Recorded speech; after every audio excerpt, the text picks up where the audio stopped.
یہ منصفانہ تقسیم کے مطابق جو جس کا مال بنتا ہے وہ اسے دو۔ ایک تو یہ کہ آپ یتیموں کے مال کے اندر کسی طرح کی کوئی ایسی غلطی نہیں کر سکتے جس کے اندر کوئی بے ایمانی کا خدشہ ظاہر ہوتا ہو۔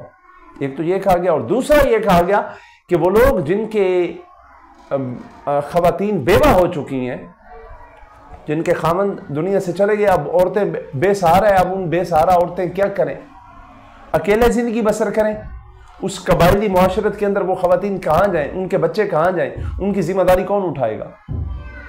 یعنی جب جنگ ہوئی ہے تو جنگ کے نتیجے میں جو خواتین بیوہ ہو گئی ہیں، اب ان کا کیا کیا جائے؟ اللہ تعالیٰ نے اس بارے میں احکامات نازل کیے، اور مسلمانوں کو یہ کہا گیا کہ آپ آگے بڑھیں، اور یہ جو بے سہارا خواتین ہیں اور بچے ہیں، ان کو آپ اپنے گھروں میں لائیں، ان کے ساتھ انصاف کریں، ان کی ذمہ داری اٹھائیں، اور بہت بہتر حل یہ بتایا کہ آپ آگے بڑھ کر ان بیوہ خواتین سے نکاح کریں۔ جب آپ نکاح کر لیں گے تو یہ آپ کی بیویاں بن جائیں گی، ان کے بچے آپ کے بچے ہو جائیں گے، اب یہ آپ کے گھر میں آ جائیں گی، آپ کے لیے ان کے ساتھ انصاف کرنا بھی بہتر ہو جائے گا، اور ان کے معاملات کو دیکھنا بھی آپ کے لیے آسان ہو جائے گا۔ تو لہٰذا آپ آگے بڑھ کر ان خواتین کے ساتھ نکاح کریں، یہ حکم دیا گیا مسلمانوں کو۔ یہ میں آپ کو پڑھ کر سناتا ہوں کہ یہ کیا حکم ہے۔ جب غزوہ بدر اور غزوہ احد کے نتیجے میں لوگ شہید ہوئے ہیں اور بچے یتیم ہو گئے ہیں، تو یہ سورہ نساء ہے۔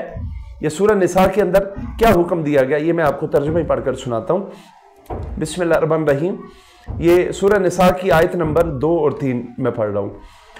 اور یتیموں کو ان کے مال دو، اور ستھرے کے بدلے گندہ نہ لو، اور ان کے مال اپنے مالوں میں ملا کر نہ کھا جاؤ، بے شک یہ بڑا گناہ ہے۔ تو یہ یتیموں کے مال سے متعلق تھا، اور اگلی آیت میں کیا فرمایا؟ اور اگر تمہیں اندیشہ ہو کہ یتیم لڑکیوں میں انصاف نہ کرو گے تو نکاح میں لاؤ جو عورتیں تمہیں خوش آئیں، 2 اور 3 اور 4، پھر اگر ڈرو کہ 2 بیویوں کو برابر نہ رکھ سکو گے تو ایک ہی کرو، یا کنیزیں جن کے تم مالک ہو، یہ اس سے زیادہ قریب ہے کہ تم سے ظلم نہ ہو۔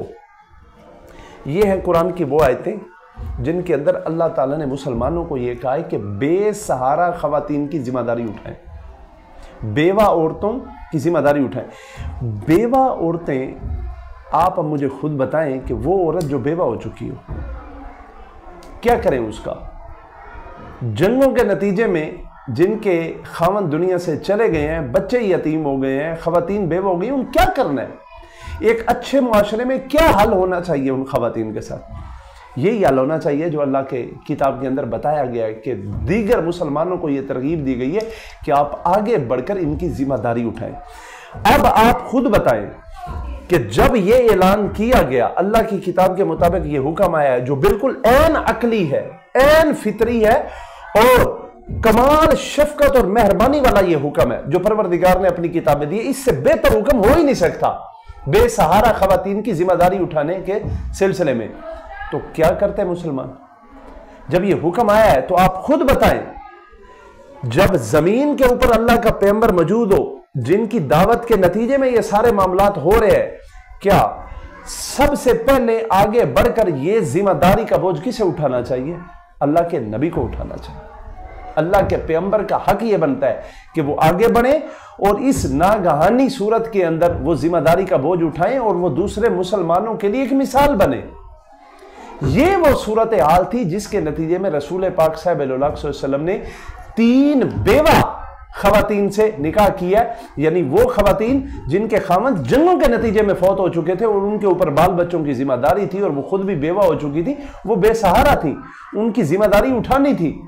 تو رسول پاک صاحب علیہ وسلم نے جب یہ حکم آیا تو رسول پاک صلی اللہ علیہ وسلم نے کم و بیش 55 سال کی عمر کے بعد یہ 3 شادیاں رسول پاک صلی اللہ علیہ وسلم نے اس حکم کے تحت کی ہیں۔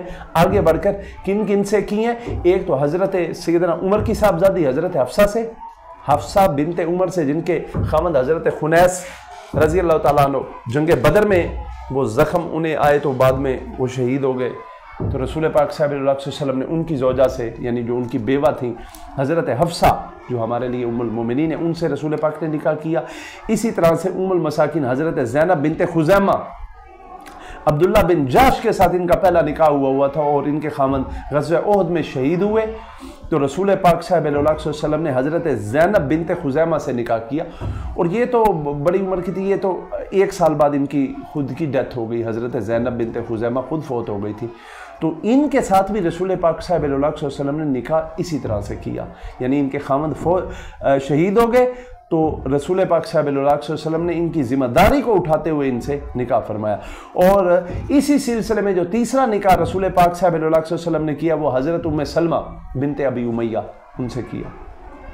ان کے خامند بھی حضرت ابو سلمہ غزوہ احد میں شہید ہوئے ہیں۔ اس ضمن میں جب ان کی شہادت ہوئی ہے، بہت یہ دردناک واقعات ہیں، یہ کبھی ان کی تفصیل آپ پڑھ کر دیکھیں ان خواتین کے اوپر گزری کیا ہے جب ان کے خامند چلے گئے ہیں، کتنی ذمہ داری تھی حضرت ام سلمہ کے اوپر، گھر کی کتنی ذمہ داری تھی، بال بچوں کی کتنی ذمہ داری تھی، اور پھر یہ بڑی عمر کی خواتین ہیں، حضرت ام سلمہ بڑی عمر کی خواتین تھیں، کیسے وہ اپنے بال بچوں کی ذمہ داری اٹھاتے؟ اس ساری صورتحال کے اندر اس دکھ کی کیفیت میں رسول پاک صلی اللہ علیہ وسلم نے یہ نکاح فرمائے۔ یہ تینوں نکاح رسول پاک صلی اللہ علیہ وسلم نے بیوہ خواتین کے ساتھ کی ہیں، ایسی خواتین کے ساتھ کی ہیں جن کے خامند جنگوں کے نتیجے میں شہید ہو گئے۔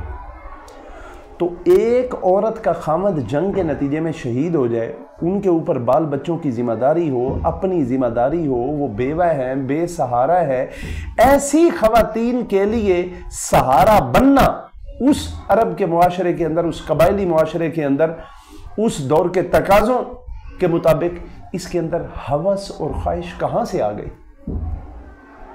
ایک انصاف پسند کیسے کہے گا کہ رسول پاک صلی اللہ علیہ وسلم کے جو یہ نکاح تھے یہ خواہش کی بنیاد پر تھے؟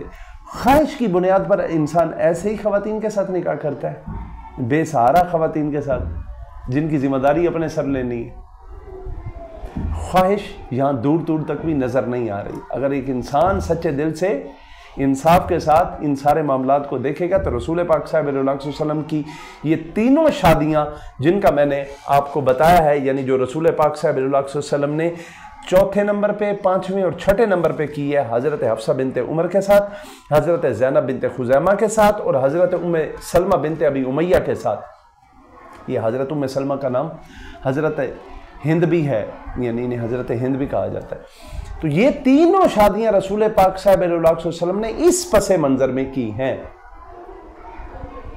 تو اب آپ اس ساری صورتحال کو مد نظر رکھیں، اور پھر اگر ان 3 شادیوں کے اوپر کہیں کوئی اعتراض آتا ہے تو مجھے بتائیں، میں انشاءاللہ آپ کو اس کا جواب دوں گا۔ تو میں جو ملحدین ہیں، جو اسلام کے اوپر اعتراض کرنے والے ہیں، میں ان سے یا جو ان سے متاثر ہیں، میں صرف اتنی گزارش کروں گا کہ تعصب کی اینک اور جان بوجھ کر، جسے تجاہل عارفانہ کہہ لیں، رسول پاک صلی اللہ علیہ وسلم کے اوپر جو لوگ اعتراض کرتے ہیں ملحدین، میں ان سے اتنا صرف کہنا چاہتا ہوں کہ آپ یہ تمام عین کے تعصب کی اتار کر ان معاملات کو اندر اتر کر دیکھیں، یہاں خدا کے بندوں کہاں کوئی خواہش نظر آ رہی ہے؟ سراسر رسول پاک صلی اللہ علیہ وسلم کی یہ شادیاں عین انسانی احساس، عظیم معاشرے کو پروان چڑھانے اور بے سہارا خواتین کے سہارا بننے کے سلسلے میں تھی۔ رسول پاک صلی اللہ علیہ وسلم کی ان شادیوں کے بعد شان میں اور اضافہ ہوتا ہے۔ آپ ان شادیوں کے پیچھے کے جو حالات تھے، جو رسول پاک صلی اللہ علیہ وسلم نے جن حالات میں یہ شادیاں کی ہیں، اگر آپ یہ دیکھیں گے تو میں دعوے سے کہتا ہوں کہ آپ کے دل و نگاہ کے اندر رسول پاک کا مقام اور بھی بڑھ جائے گا۔ بلا شبہ محمد صلی اللہ علیہ وسلم بے عیب ہستی ہیں، خدا کے عظیم پیغمبر ہے، ان کا ایک ایک عمل ہمارے لیے مشعل راہ ہے۔ یہ میں یہاں تک رسول پاک صلی اللہ علیہ وسلم کی 6 شادیوں کی تفصیل ان 3 ویڈیوز کے اندر میں دے چکا ہوں، پچھلی 2 ویڈیوز اور آج کی ویڈیو کے اندر، اور مزید جو رسول پاک صلی اللہ علیہ وسلم نے شادیاں کی ہیں ان کے پیچھے کیا پس منظر تھا، یہ میں مکمل رسول پاک صلی اللہ علیہ وسلم کی شادیوں کی تفصیل آپ کو اگلی 2 سے 3 ویڈیو کے اندر انشاءاللہ میں آپ کو دے دوں گا۔ اس حوالے سے اگر کوئی اعتراض ہو تو ضرور کیجئے گا کمنٹ سیکشن کے اندر۔ اپنا بہت سا خیال رکھیے گا، بہت شکریہ، اللہ حافظ۔